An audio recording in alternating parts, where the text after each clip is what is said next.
بڑے بڑے لوگ ہیں، اور میں عرض کر چکا ہوں کہ مالدار بھی ہیں اور عقل مند بھی ہیں، باشعور ہیں، پڑھے لکھے ہیں، پر قلبی سکون، راحت، اطمینان، چین انہیں میسر نہیں آ رہا۔ راتیں جاگ کر گزر جاتی ہیں، دن آزمائش میں بیت جاتا ہے۔ وہ کبھی اس کے لیے ٹھنڈے علاقوں کا سفر کرتے ہیں، کبھی دوستوں کی مجلسوں میں جا کر کے بیٹھتے ہیں، کبھی گھر سے دور اکیلے میں تنہائی میں وقت گزارنے کی کوشش کرتے ہیں، لیکن دولت سکون ناپید ہوتی ہے، میسر نہیں آتی۔ عرش کا رب فرماتا ہے، کیوں تو بھٹکتا پھرتا ہے، کیوں دائیں بائیں جاتا ہے؟ چپ کر کے مسجد آ جا اور لوگوں سے بچ کے تنہائی میں میرا ذکر کر۔ اللہ ملے گا کیا؟ فرمایا اعلیٰ بذکر اللہ تطمئن القلوب، میں تیرے بے چین دل کو چین عطا کر دوں گا۔ وہ تیرا تڑپتا اور پھڑکتا ہوا مزاج، اسے میں سکون کی دولت دوں گا۔ یہ تجھے کہیں اور نہیں ملے گا، یہ میری یاد میں ملے گا۔ یہ چین، قرار، سکون تجھے یہیں میسر آئے گا۔ اطمینان قلبی زندگی کا حسن ہے بھائی، دولت سکون اصل ہے۔ بڑے ٹھنڈے کمرے میں کچھ لوگوں کو نیند نہیں آتی، اور داتا صاحب رحمۃ اللہ علیہ آپ جائیں تو دونوں سڑکوں کے بیچ جو فٹ پاتھ ہے نا، اس پہ بھی کچھ لوگ سوئے ہوتے ہیں۔ ادھر سے بھی گاڑیاں گزرتی ہیں، ادھر سے بھی گاڑیاں گزرتی ہیں، لیکن بس نیند ہے نا، اللہ کا فضل ہے، اس نے دے دی ہے، آنے والوں کو آ گئی ہے۔ اطمینان قلبی، میرا معاشرہ بے سکون ہے، بے قرار ہے۔ مجھے کچھ لوگ کہتے ہیں جی میں آج کل بڑا بور ہو رہا ہوں، تو میں کہتا ہوں یار ہمیں تو ٹائم ہی نہیں ملا آج تک بور ہونے کا، نہیں وقت ہی نہیں اتنا میسر آیا، کون سا ٹائم نکالے جس میں بندہ بور ہو؟ وہ تو ہے کہ انسان کچھ فارغ ہو، کہیں اس کے پاس گنجائش ہو تو بور بھی ہو لے۔ کیسے بور ہو لیتے ہو؟ یہ کیا ہوتا ہے بور ہونا؟ زندگی میں اتنا وقت ہی کہاں ہے کہ انسان بور ہوتا پھرے اور یہ تصور بناتا پھرے کہ میں بڑی آزمائش میں ہوں، تو میں بڑے بور ہو رہا ہوں، تو میں بڑی تکلیف میں ہوں۔ تو وقت بہت زیادہ ہے ہمارے پاس، لایانی کاموں میں ضائع بڑا ہوتا ہے، تو ہم بور ہوتے ہیں، پریشان ہوتے ہیں۔ اللہ فرماتے ہیں یہ جو میری یاد ہے نا، لیکن اس کا بھی ایک طریقہ ہے یاد کا، اس طریقے سے اگر میرے رسول کریم علیہ السلام نے فرمایا اللہ کا ذکر اس طرح کرنا کہ دیکھنے والا تمہیں دیوانہ سمجھے، لوگ سمجھیں کہ کوئی مجنون ہے، کوئی جنونی ہے، کوئی پاگل ہے۔ یہاں اللہ تعالیٰ معاف کرے، آپ ذکر کی مجلس چھیڑیں، آپ نعت شریف کی مجلس چھیڑیں تو بہت سارے لوگ پروفیسر بن جاتے ہیں، وہ ساری نہیں ہلاتے، ان کی زبان ہی حرکت میں نہیں آتی۔ حالانکہ رب کریم کا ذکر اس طرح کرو کہ دیکھنے والا تمہیں دیوانہ سمجھے، کہیں اور کھونے کی ضرورت ہی نہیں۔ میرے حبیب گویا ہمیں فرماتے ہیں تو رب کے ذکر میں اس طرح کھو جا کہ تجھے دنیا کا خیال ہی نہ رہے، تجھے پھر دنیا کی ہوش نہ رہے۔ لیکن اگر نماز میں بھی خیال غیر آئے، ذکر میں بھی توجہ کہیں اور ہو، زندگی میں وہ عجیب لمحہ تھا، وہ میرے ساتھ تھا اور میں تنہا تھا۔ اگر ماحول یہ ہو کہ آپ کہیں جسم کے ساتھ تو موجود ہوں، روح موجود نہ ہو، تو پھر لذت ذکر بھی میسر نہیں آتی، پھر کیف نہیں حاصل ہوتا۔ یاد رکھیں کہ اس طرح کھو کے رب کی یاد کہاں سے کیف آئے گا؟ الجھ ہی پڑا گئے ہیں۔ وہ مستی، وہ سرور، وہ کیف جو اللہ کے ذکر میں ہوتا تھا، جو کبھی مرشد کامل کے سامنے بیٹھ کر لوگ اللہ اللہ کرتے تھے تو لگتا یہ تھا کہ یہ یہاں ہیں ہی نہیں، یہ تو کہیں اور چلے گئے ہیں، یہاں موجود ہی نہیں۔ لیکن اب وہ موج نہیں، وہ شوق نہیں، وہ درد نہیں، وہ زیب نہیں۔ اقبال تڑپ کے کہا کرتے تھے خیرت کی گتھیاں سلجھا چکا ہوں، یا رب مجھے صاحب جنوں کر دے، اللہ مہربانی فرما، وہ کیفیت دے، وہ سرور دے۔ زندگی میں اگر اطمینان چاہتے ہو تو کبھی کبھی سب کچھ بھول کے نا تو مست ہو جایا کرو رب کی یاد میں۔ کبھی کبھی چھوڑ دیں دنیا، چھوڑیں یار موبائل، کسی وقت کریں اس کو بند، چھوڑیں اس بات کا خیال کہ فلانے نے سلوٹ کیا ہے کہ نہیں کی، چھوڑیں۔ حضرت باجزید بستامی رحمت اللہ تعالیٰ علیہ فرماتے ہیں میں نے اعتکاف کبھی اپنی مسجد میں نہیں کیا، یہ کہ سارے ہی ہاتھ چومنے والے، سارے ہی پیار کرنے والے. فرماتے میں جب اعتکاف کرتا تھا تو میں بستان سے دور نکل جاتا تھا جہاں کوئی مجھے جاننے والا نہ ہو. اٹھ بلیا چل اوتھے وسیے جتھے وس دے نہیں سارے ہی انے, نہ کوئی ساڈی ذات پچھانے تے نہ کوئی سانو مننے, چل ادھر چلیں. اٹھ بلیا چل اوتھے وسیے جتھے وس دے نہیں سارے ہی انے, نہ کوئی ساڈی ذات پچھانے تے نہ کوئی سانو. اتنا شوق ہے سلوٹ کرانے کا, اتنا شوق ہے تعارف کرانے کا, اتنا شوق ہے اپنا بتانے کا, تو یہ چیز غلبہ کر جاتی ہے. پھر نام رہ جاتا ہے, روح نہیں رہتی, پھر وجود رہ جاتا ہے, پھر باطن کی کیفیت نہیں رہتی. خدا را اپنے آپ کو بے چین نہ کرو, بے قرار نہ کرو, بے سکون نہ کرو. رب کی یاد میں آ جاؤ, درود و سلام میں آ جاؤ, نعت کے حسن میں آؤ, تلاوت کی دنیا میں آؤ, سجدوں کے نور میں آؤ. آؤ کبھی کھول کے دل مسجد کی صفائیاں کریں. آؤ آؤ نہ کبھی کوئی بوڑھا دادی نانی دادا ان کے پاس بیٹھ کے پیر دبا کے اللہ کو راضی کریں. یہ کیف والی جگہ ہیں, یہ سرور والی جگہ. اتنی بے چین ہماری زندگی ہے, بے قرار ہے, تڑپتے ہوئے لوگ, لڑتے ہوئے لوگ, ایسے لگتا ہے ابھی ایک دوسرے کا گریبان تھام لیں گے. بے قرار, بے چین. کسی کو انتظار کا کہا جائے نا کہ 10-20 منٹ کسی کا انتظار کرو, تو بعض لوگ مجھے ایسے لگتا ہے جیسے یہ ان کا کلیجہ پھٹ جائے گا. ڈاکٹر کے انتظار میں بیٹھے ہیں تو بڑے پریشان ہیں. کسی کو ملنے گئے ہیں کو آدھا گھنٹہ بیٹھنا پڑ گیا تو بڑی دقت میں ہیں. اپنے آپ کو سکون دیں. آپ یقین کریں بڑا مزہ آتا ہے کبھی کسی کا انتظار کرنا پڑے تو 2-4 تسبیح درود شریف پڑھی جاتی ہے. یعنی ذوق بن جاتا ہے کہ چلو اللہ نے موقع دیا ہے, کوئی سرکار کو یاد کر لیں, تنہائی مل گئی. ہمارا مزاج جس سختی کا شکار ہے وہ سختی آہستہ آہستہ ہمیں زیادہ آزمائش میں ڈال گئی.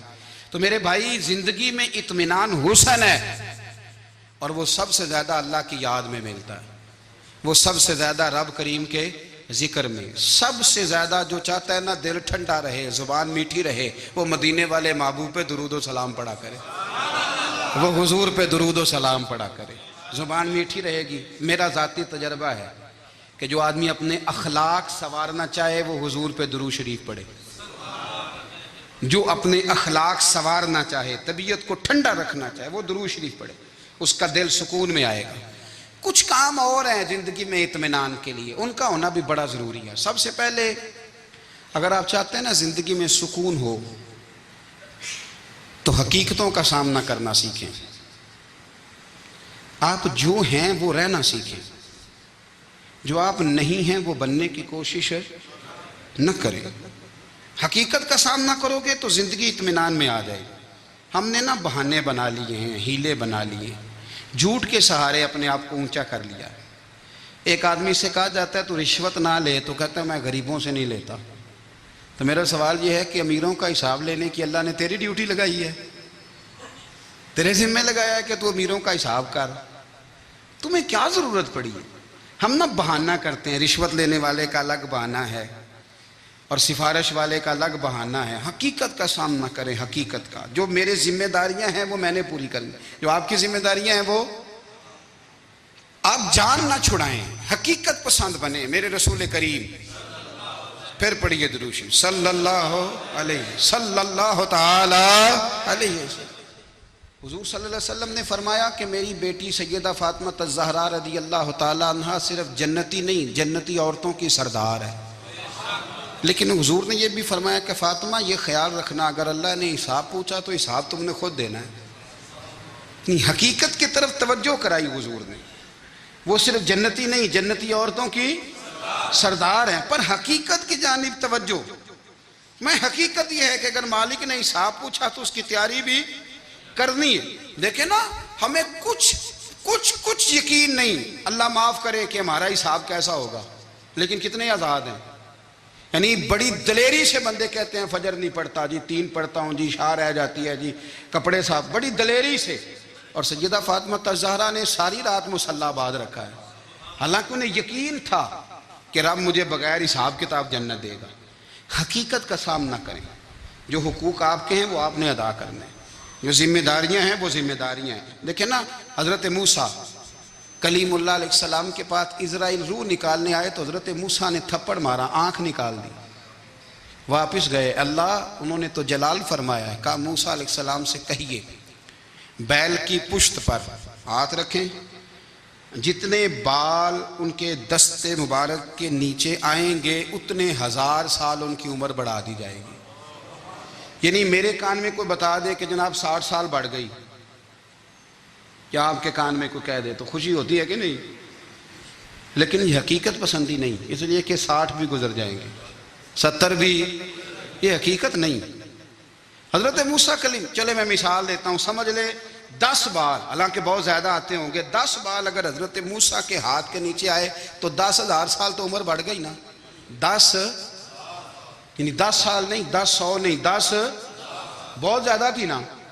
تو حضرت موسیٰ کلیم اللہ علیہ السلام سے آ کے عرض کیا گیا حضور بیل کی پشت پر ہاتھ رکھیں، جتنے آپ کے ہاتھ کے نیچے بال آئیں گے اتنے 1000 سال عمر بڑھ جائے گی۔ تو حضرت موسیٰ نے حقیقت پسندی والی بات کی، فرمایا پھر کیا ہوگا؟ 10,000 سال کے بعد پھر کیا ہوگا؟ کہا حضور جانا تو پھر بھی ہے، فرمایا پھر ابھی چلتے ہیں۔ اگر جانا ہے نا، جانا ہے تو پھر، اگر جانا ہے تو پھر ابھی، اور سجنوں اگر نماز پڑھنی ہے تو ابھی کیوں نہیں؟ اگر داڑھی رکھنی ہے تو پھر رمضان کا انتظار کیوں کریں؟ ابھی کیوں نہیں؟ اگر سچ بولنا ہے تو پھر، اگر رزق حلال کھانا ہے تو پھر انتظار کاہے کا؟ حقیقت ہوتی ہے، بہانہ ہوتا ہے، حقیقت چھپ نہیں سکتی بناوٹ کے اصولوں سے، کیونکہ خوشبو آ نہیں سکتی کبھی کاغذ کے پھولوں سے۔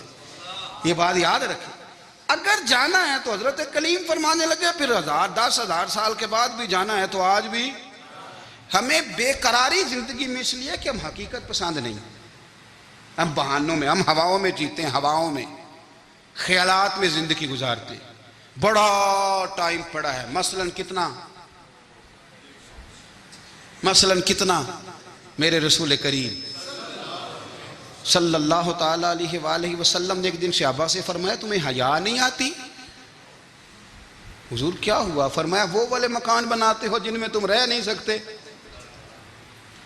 وہ والا مال جمع کرتے ہو جو کھا نہیں سکتے، حیا نہیں آتی؟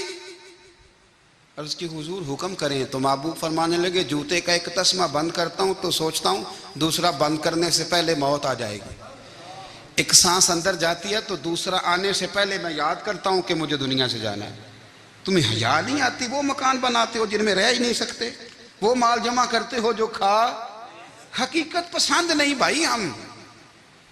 بہت سارے لوگ یہاں بڑی باتیں سناتے ہیں، بڑی، میں کہتا ہوں اصل میں نا زیادہ باتیں سنا کے نا بیچارہ اپنے آپ کو مطمئن کرنا چاہتا ہے، اصل بات یہ ہے کہ اندر سے نا ہلا ہوا ہے، کچھ بھی نہیں، بڑا زیادہ ہنستا ہے اور مجھے لگتا ہے کہ کوئی گہرا زخم چھپا رہا ہے۔ اس لیے ملمہ سازی، حقیقت پسند بنو، حقیقت پسند۔ یاد رکھنا من ترک صلاۃ متعمدا فقد کفر، میرے رسول نے حقیقت بیان کی، فرمایا جس نے ایک نماز بھی جان بوجھ کے چھوڑی اس نے رب کے رب ہونے کا انکار کیا، اس نے کفران نعمت کیا۔ یہ حقیقت ہے، کوئی کلیریفیکیشن نہیں، کوئی وضاحت نہیں۔ جو نماز نہیں پڑھتا، جھوٹ بولتا ہے، غلط بیانی کرتا ہے، جو شخص رزق حرام کما کے کہتا ہے کہ اس کے بغیر گزارا نہیں چلتا، وہ جھوٹ بولتا ہے۔ اس لیے کہ رب فرماتا ہے جب تجھے پیدا کیا ہے تو تیرا رزق میرے ذمہ ہے۔ اللہ فرماتا ہے کہ لا یکلف اللہ نفسا الا وسعہا، میں کسی پر وہ بوجھ نہیں ڈالتا جو اٹھا نہ سکے۔ نماز فرض کیا اس کا مطلب ہے ہم پڑھنے کے قابل ہیں، اس نے ہمارے ذمہ داریاں لگائی ہیں تو مطلب یہ ہے کہ ہم ذمہ داریاں ادا کرنے کے قابل ہیں، ورنہ وہ کہتا ہے میں وہ بوجھ ڈالتا ہی نہیں جو تجھ سے اٹھایا نہ جائے۔ اگر چاہتے ہو کہ زندگی میں اطمینان ملے تو خدا را حقیقت پسندوں والی زندگی گزارو۔ یہ فضاؤں میں زندہ رہنا، ہواؤں میں، اللہ بڑا معاف کرنے والا ہے، اللہ بڑا کریم ہے، معاف کر دے گا، تو بھئی یہ بات صحابہ کو بھی پتا تھی، یہ اہل بیت کو بھی خبر تھی، تو وہ تو ایک ایک بات کا لحاظ کرتے تھے۔ یہ غوث اعظم کو بھی پتا تھی، یہ ان کے والد کو بھی پتا تھی، جنہوں نے کسی کا ایک سیب کھا لیا تھا تو 12 سال اس کے گھر میں نوکری کرتے رہے، انہیں نہیں پتا تھا اللہ بڑا کریم ہے، معاف کر دے گا، ایک سیب ہی ہے نا۔ تو حقیقت پسندی آپ کو سکون دے گی، اور اگر آپ نے اپنے آپ کو غیر مطمئن کیا ہوا ہے، بات کچھ اور ہے، اور آپ نے اپنے آپ کو ڈال کسی اور طرف لیا ہے، تو پھر آپ کو سکون مل سکتا، سکون حقیقت پسندی میں ہے۔ اصل میں سکون ہوتا ہے، اداکاری میں سکون نہیں ہوتا۔ تیسری بات سنیں، اگر آپ چاہتے ہیں زندگی میں مطمئن رہیں تو دنیا داروں سے امیدیں توڑ دیں، اللہ اور اس کے رسول سے امید وابستہ کریں، اولیاء اللہ سے امیدیں وابستہ کریں، صحابہ اور اہل بیت سے امیدیں، اللہ اور اللہ والوں سے امیدیں، دنیا داروں سے امیدیں۔ آپ کو پتہ ہے دنیا دار کی تباہی کب ہوتی ہے؟ جب انہیں خوش آمدی مل جاتا ہے۔ چودھری کا بیڑا اس وقت غرق ہوتا ہے جب اسے چودھری کہنے والے زیادہ ہو جاتے ہیں۔ سیٹھ صاحب اور نواب صاحب بیچارے تباہ تب ہوتے ہیں بھولے پن میں، جب ان کے دائیں بائیں ریلا ہوتا ہے سیٹھ صاحب کہنے کا، لوگ انہیں کھانا چاہتے ہیں، پیار ان کا نہیں ہوتا، ان کی جیب کا ہوتا ہے،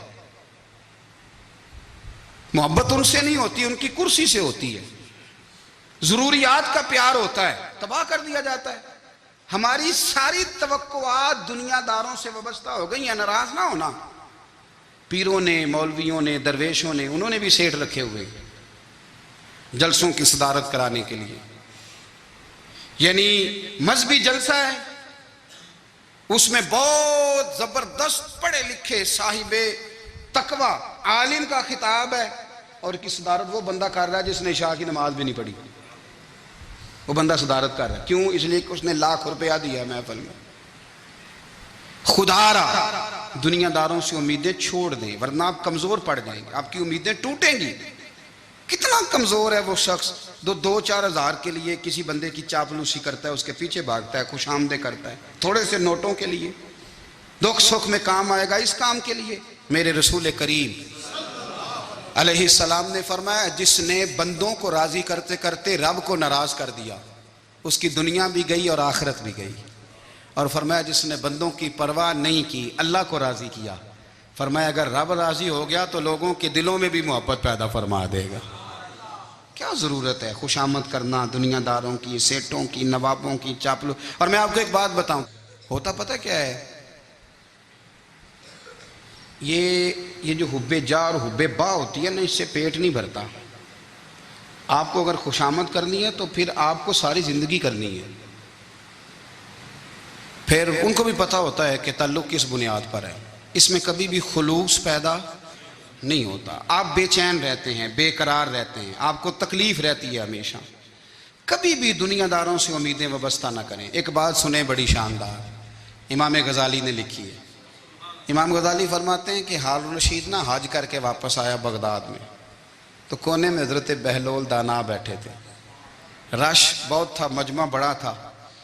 حضرت بہلول دانا بھی سڑک کے کنارے بیٹھے تھے، تو سپاہی کہنے لگے یہاں سے اٹھ جاؤ، فرمانے لگے ہارون الرشید کی زمین نہیں، زمین میرے رب کی ہے، میں کیوں اٹھوں؟ وہ قریب سے گزرا تو سلام لی، تو آپ نے اس کا پروٹوکول دیکھا تو فرمانے لگے ہارون الرشید تجھ سے تگڑے تگڑے موٹے موٹے پروٹوکول میں نے لوگوں کے دیکھے ہیں، اور یہ جو تیرے دائیں بائیں آج تیرے نعرے لگا رہے ہیں یہ پہلے ان لوگوں کے نعرے لگایا کرتے تھے، اور تھوڑا وقت گزرنے دے، جو تیرے بعد آئے گا نا یہ سارے پھر ان کے نعرے بھی لگائیں گے۔ تو جھوٹ کی دنیا میں زندہ ہے، ان سے تو نے امیدیں وابستہ کی ہیں، یہ کل اس کے نعرے لگائیں گے۔ اس کے دل پہ بڑا اثر ہوا، گھوڑے سے اتر آیا، آگے کہنے لگا حضور آپ نے مجھے بڑی اچھی نصیحت کی ہے، میرا دل بڑا ٹھنڈا ہوا ہے، میں نے سنا ہے آپ مقروض ہیں، کچھ لوگوں کا قرض، تو مجھے کوئی حکم ہی کر دیں۔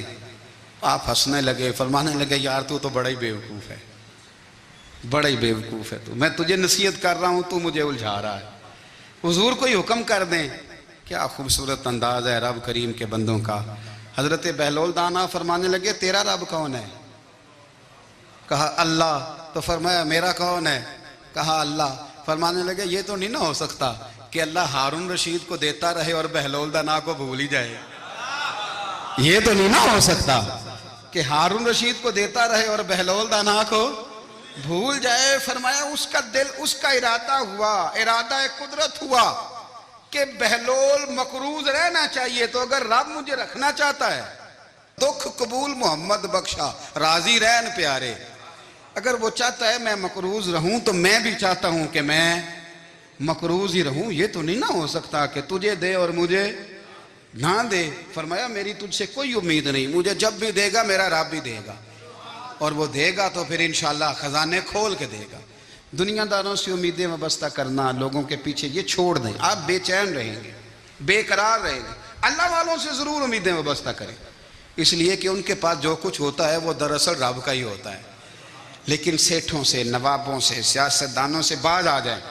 ہماری بڑی امیدیں وابستہ ہیں. میں اکثر کہتا ہوں جتنے پھیرے نوکری کے لیے دنیا دار کے دروازے پہ لگائے ہیں نا، اس سے کم دفعہ مسجد میں نفل پڑے ہوتے تو رب اتنی بڑی مہربانی فرما دیتا. تیسری بات یہ یاد رکھیں، اگر سکون لینا چاہتے ہیں نا، اگر سکون لینا چاہتے ہو نا تو لوگوں کو ڈسکس کرنا بند کر دو. کس کو اللہ نے کتنے پیسے دیے ہیں وہ جانے اور اللہ جانے، کس کو اللہ نے کتنی گاڑیاں دی ہیں وہ جانے، اور لوگوں کو ڈسکس کرنا.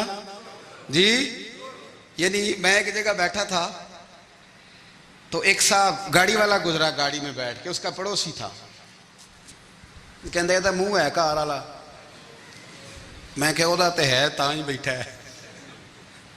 تے ہن میں کہ سمجھانا سی نا انہوں، میں کہ توں تے میں حساب لائیے بھی ساڈے کول کوئی نہیں، وہ تے ہے.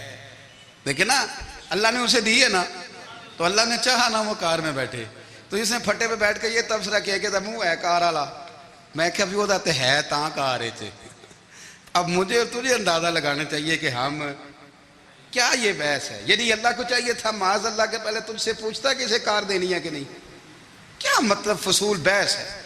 وہ چیز ہمیں اتنا تنگ کرتی ہے، اتنی تکلیف دیتی ہے کہ آپ یقین کریں سارا دن اسی کو ڈسکس کرتے ہیں. سارا دن اس کے پاس گاڑی ہے، اس کے پاس کار ہے، فلانے کا پیسہ 1 نمبر ہے، فلانے کا 2 نمبر ہے، فلانے کا 6 نمبر ہے. اصل بات کے اندر حسد ہے، اس کو نکالو. ایک بات کہنے لگا ہوں، اسے یاد رکھنا. میرے اعلیٰ حضرت رحمۃ اللہ علیہ فرمایا کرتے، حسد کرنے والا بندوں پر اعتراض نہیں کرتا، اللہ پر اعتراض کرتا. وہ کہتا ہے اللہ اسے کیوں دیا ہے، اتنا کیوں دیا ہے، معاذ اللہ وہ اللہ کی تقسیم پر اعتراض کرتا. حسد کرتے ہو بے چین رہو گے. حسد آپ کے دل کو تڑپا کے رکھ دے گا. چھوڑے، اللہ بڑا کریم ہے، جس کو جہاں چاہتا ہے وہاں بٹھا دیتا ہے. آپ قطعاً اس بحث میں نہ پڑیں کہ اللہ نے کس کو کتنا دیا ہے، کب دیا ہے، کیوں دیا ہے. وہ بڑا بے نیاز ہے. حسد آپ کو تباہ کرے گا. دنیا میں پہلا گناہ جو ہوا تھا وہ حسد تھا. ابلیس نے حضرت آدم سے حسد کیا، کہنے لگا میں بہتر ہوں، سرداری اس کو مل رہی ہے، یہ تو اللہ کو پتہ ہے نا کس کو دینی ہے. اور دنیا میں پہلا قتل حسد کی وجہ سے ہوا. حابیل قابیل کے درمیان حسد کا معاملہ تھا. خاتون کا نکاح اس سے کیوں ہو رہا ہے، مجھ سے ہونا چاہیے. حسد تباہی کرتا. آپ یقین کریں، یعنی دکاندار کے سامنے دوسری دکان پڑتی ہے اور پریشان ہو جاتا ہے. وہ کہتا ہے میرا کیا بنے گا، لا حول ولا قوت الا باللہ العلی العظیم. یعنی تیرا کا خیال ہے کہ تیرے حصے کی روٹی وہ کھا جائے گا. اتنا چھوٹا دل. یعنی تیرا موقف یہ ہے کہ تیرے حصے کا نصیب اس تک چلا جائے گا، یہ تیری خواہش ہے. ایک دوسرے کی کمزوریاں بیان کرنا، اس کا تو مال ہی ناقص ہے جی، اس کے تو پاس ہی کچھ نہیں. یہ تو کمزور لوگوں کا طریقہ ہے. میرے رسول کریم علیہ السلام گزر رہے تھے، پت جھڑ کا موسم تھا، خزاں کا موسم تھا، درختوں کے پتے جھڑ رہے تھے. صحابہ کو ساتھ لے کے حضور گزرے اور ایک درخت کی ٹہنی کو پکڑ کے حضور نے ہلایا. صحابہ فرماتے ہیں کہ چھم چھم اس کے پتے گرے، زمین پر ڈھیر لگ گیا. حضور نے فرمایا دیکھا تم نے کیا ہوا؟ حضور ہاں. فرمایا کتنی تیزی سے پتے جھڑے ہیں، صرف تنا رہ گیا ہے اور خالی ٹہنیاں رہ گئی ہیں، کوئی حسن بچا ہے؟ حضور نہیں. تو نبی کریم فرمانے لگے جو حسد کرتا ہے نا اس کی نیکیاں بھی اسی طرح جھڑ جاتی ہیں،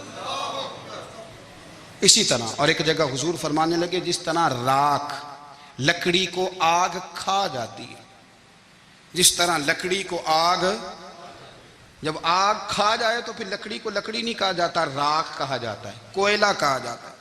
اس کی اصل باقی یعنی اسے کھائی جاتی ہے. تو حضور علیہ السلام فرمانے لگے جس طرح آگ لکڑی کو کھا جاتی ہے، فرمایا اسی طرح حسد نیکیوں کو کھا جاتا ہے، نیکیاں رہتی نہیں. حسد کرنے والے کے پاس نیکیاں یعنی ان کی اصل شکل موجود، کبھی بھی حسد نہیں کریں. اللہ کی تقسیم ہے، جس کو چاہے جب چاہے جتنا چاہے عطا کرے. اور چوتھی بات میرے بھائی، کبھی بھی بغض نہ پیدا کریں. بغض والے لوگ بے سکون رہتے ہیں. بہت ساری کمزوریاں ہمارے اندر ہوتی ہیں نا، پھر اللہ ہماری روزی تو نہیں نہ بند فرماتا. یہ تو نہیں کہتا کہ زمین سے نکل جاؤ۔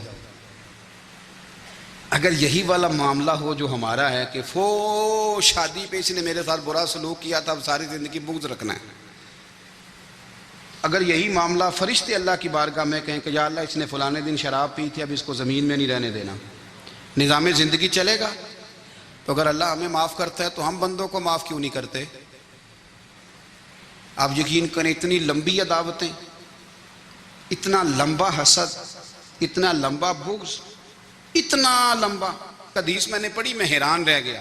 میرے نبی کریم علیہ الصلوۃ والسلام نے فرمایا اپنی بیوی سے کبھی بغض نہ رکھنا، اگر اس کی ایک بات ناپسند ہو تو اسے چھوڑ کے وہ بات دیکھو جو تمہیں پسند ہے۔ میں اس حدیث کو پڑھ کے سوچنے لگا کہ کیا بیوی کا بھی بغض رکھتے ہیں لوگ؟ اب حضور نے کہا ہے تو اس کا مطلب ہے لوگ بیوی کا بغض بھی رکھتے ہیں۔ اب اس پر استدلال کر کے مجھے کہنا پڑے گا کہ سسرال والوں کا بغض بھی رکھتے ہیں، کہنا پڑے گا کہ بھائی کے سسرال والوں سے بھی بغض رکھتے۔ اس حدیث کی روشنی میں سمجھا کہ لوگ بھابھی کا بغض بھی رکھتے ہیں، بغض، ورنہ عادتیں تو ہماری بھی کئی بری ہوتی ہیں۔ اگر عادات ایک وجہ بنے اختلاف کی تو عادتیں تو ہماری بھی کئی بری ہیں، لیکن ہم اپنی بری عادتوں سمیت اپنے آپ سے پیار کرتے ہیں، اور سامنے والے کی ایک بھی عادت بری ہو تو اس سے بغض رکھتے ہیں۔ بغض نہ پیدا کریں۔ میرے نبی پاک علیہ الصلوۃ والسلام نے فرمایا کچھ چیزیں تمہارے دین کو مونڈ ڈالیں گی، تباہ کر دیں گی، کاٹ دیں گی۔ حضور کون سی؟ فرمایا حسد، تکبر اور بغض، یہ تمہارے دین کو تباہ کر دیں۔ ہم بے چین اس لیے ہیں کہ ہم نے بہت سارے لوگوں کا بغض پالا ہوا ہے، اور ہر فیلڈ میں سیاستدان نے سیاستدان کا، ذاتیات پر اتر کے بات کرتے ہیں، معزز ترین لوگ، تاجر نے تاجر کا، اللہ ماشاءاللہ بعض جگہ پہ اہل علم بھی ایک دوسرے سے عداوت رکھتے ہیں۔ خدا را دل رب کریم کے آنے کا ٹھکانہ ہے، یہ صاف ہوگا تو اس میں رب رسول کے جلوے ہوں گے، اور اگر اس میں عداوت ہو، اس میں بغض ہو، اس میں کینہ ہو، نفاق ہو، سنیں میرے رسول کریم حضرت ابوبکر صدیق رضی اللہ تعالیٰ عنہ کہتے ہیں میں رو ہی پڑا۔ مکہ فتح ہوا نا تو اکرمہ بن ابو جہل نے پیغام بھیجا کہ میں کلمہ پڑھنے کے لیے آ رہا ہوں۔ بات لمبی ہے، میں موضوع پہ رہنا چاہتا ہوں۔ کہتے ہیں جب وہ آنے لگا نا تو نبی پاک نے ہم سب کو بلایا، ہم حاضر خدمت ہوئے تو حضور فرمانے لگے کہ اس کے باپ نے بڑا ظلم کیا ہے ہمارے ساتھ، ابو جہل نے بڑا ستایا ہے، بڑی تکلیف دی ہے۔ آپ مجھے بتلائیں کہ وہ ایک دفعہ کسی شادی پہ بحث ہوتی ہے بیوی کے بھائی کے ساتھ، پھر ساری زندگی اس بیچارے کو معافی، وہ 10 دفعہ گھر آتا ہے معافی مانگنے پر سوال ہی نہیں پیدا ہوتا، میں مجھے ہی کہہ دیا، پھر مجھے ہی کہہ دیا آپ نے، اور میری شان میں بے ادبی، اور پھر میں معاف کر دوں؟ توبہ توبہ توبہ، یہ کیسے ہو سکتا ہے؟ میری ناک نیچی ہو جائے گی، اور آپ نے مجھے کہہ دیا، سوال ہی نہیں پیدا ہوتا۔ اور یہ رونا میں اکثر ہوتا ہوں کہ شادی والے دن داماد صاحب کا زیادہ دماغ خراب ہوتا ہے۔ جب چھوٹی سالی کی شادی ہوتی ہے نا، اس دن اس کو بخار چڑھتا ہے، کوئی اس کو کان میں کہتا ہے تیری عزت نہیں کر دے، اس دن اس کا دماغ خراب ہو جاتا ہے، بچے اٹھا کے نکل آتا ہے، وہ بیچارہ سسر منتیں کر رہا ہوتا ہے کہ تیری مہربانی آ جا، یہ عزت کرا رہا ہے۔ تو میں نے کہا احتجاج کر کے جو عزت کرائی جاتی ہے وہ عزت نہیں ہوتی۔ ہاں یہاں مانگ کے عزت لیتے ہیں لوگ، یا احتجاج کی کوئی عزت ہے؟ آپ کے اندر کمالات اتنے ہوں کہ آپ کی عزت کرنے کو دل چاہے، یعنی مزہ آئے، یعنی لطف آئے، یعنی آپ دور بیٹھے ہوں تو کسی کا دل کرے آپ کو اسٹیج پہ بلانے کے لیے۔ یہ کیا بات ہوئی کہ چھائے جانا اور بھاگ کے آگے جانا؟ ان سے نکلیں۔ اکرمہ بن ابو جہل کلمہ پڑھنے کے ارادے سے آ رہے ہیں، حضور علیہ السلام نے صحابہ کو بلایا۔ کتنی زیادہ عداوت رکھی جا سکتی تھی معاذ اللہ؟ کب سے وہ چلا تھا ظلم کرنے، اور اس کے بعد اس کا بیٹا شروع ہو گیا۔ کتنی باتیں تھیں جو ناقابل معافی تھیں، پر کریم رسول نے ہمیں بتلایا ہے کہ سکون والی زندگی کہتے کس کو ہے۔ جب سب لوگ جمع ہو گئے تو حضور نے فرمایا بھئی وہ کلمہ پڑھنے آ رہا ہے، اس کے باپ نے ظلم بڑے کیے ہیں، پر میری نصیحت یہ ہے کہ اس کے سامنے اس کے باپ کو برا نہ کہے، خبردار کوئی اس کے سامنے کوئی بات نہ کرے۔ اب وہ کلمہ پڑھنے آ رہا ہے، مطیع ہو کے آ رہا ہے، بان کے آ رہا ہے۔ کہتے ہیں اللہ کے رسول نے کافی دیر تک خطبہ دیا، بریفنگ دی، بات سمجھائی۔ جناب صدیق اکبر کہتے ہیں میں رو پڑا۔ ایک صحابی مجھے کہنے لگے تمہیں کیا ہوا؟ تو میں نے کہا میں مصطفیٰ کی رحمت پہ رو رہا ہوں، دیکھو کن کے لیے حضور گراؤنڈ بنا رہے ہیں۔ اے دیکھو کن کے لیے حضور تیاری کر رہے ہیں جنہوں نے ساری زندگی دشمنی کی. خدا را یہ اندر سے عداوتیں نکال پھینکو. او بھائی اتنا تو لمبا ٹائم ہی کوئی نہیں, اتنا تو وقت ہی کوئی نہیں, اس کو صاف رکھو. بندہ کوئی کر بھی گیا تو کوئی حرج نہیں. چنگی مندی سجنا کولوں 100 واری ہو جاندی, یار یاراں دا گلا نہیں کر دے.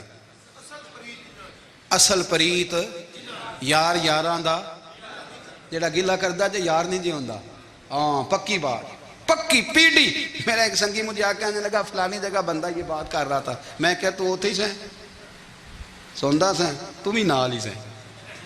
میرا تو سجن بات سن ہی نہیں سکتا. چنگی مندی سجنا کولوں 100 واری ہو جاندی, یار یاراں دا گلا نہیں کر دے. اصل پریت جنہ دی. ہاں جو بندے پھر ہوتے اس طرح کے ان کے لیے بھی میاں صاحب نے کہا ہے, ان کے لیے بھی میاں صاحب نے کہا ہے, ان کے لیے بھی آپ نے بات ارشاد فرمائی ہے. آپ نے فرمایا چنگا ہویا لڑ نیڑیوں چھٹا کتے عمر نہیں لنگی ساری, بے قدراں دی یاری کولوں توبہ لکھ لکھ باری.